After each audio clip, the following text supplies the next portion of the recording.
திமுக வந்து மைனாரிட்டி வாக்குகளை காங்கிரஸ் கூட வைத்திருப்பதால் தான் பெறுகிறது. மறுக்கவே இல்லையே, மறுக்கவே இல்லை. சரி, ஆட்சியில் பங்கு தருவதை வந்து நீங்கள் எங்கே பேசணும்?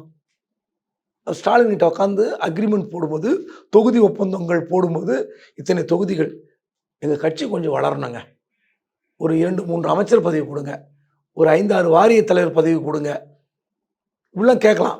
சில போர்டு மெம்பர் கொடுங்கன்னு கேட்கலாம். அது எங்கே கேட்கணும்? செல்வப்பிறந்த சொன்னார்ல, மீடியா கிட்டே கேட்க முடியும்? மீடியா எனக்கு வாங்கி தர போகிறீங்க, அங்கே கேளுங்க.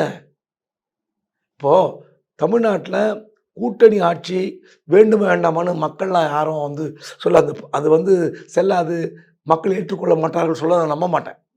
ஒரு கட்டத்தில் 95 சீட் தான் வருதுன்னு வச்சுங்களேன்.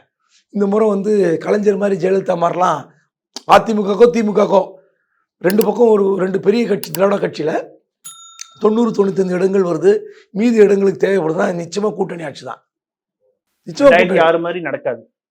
நிச்சயமாக கூட்டணி ஆட்சி. அதிமுகவும் பயப்படும், திமுகவும் பயப்படும். இந்த மாதிரி கட்டாயம் வந்துச்சுன்னா யாரும் வந்து ஜெயலலிதா கலைஞர் மாதிரிலாம் ஹேண்டில் பண்ண முடியாது.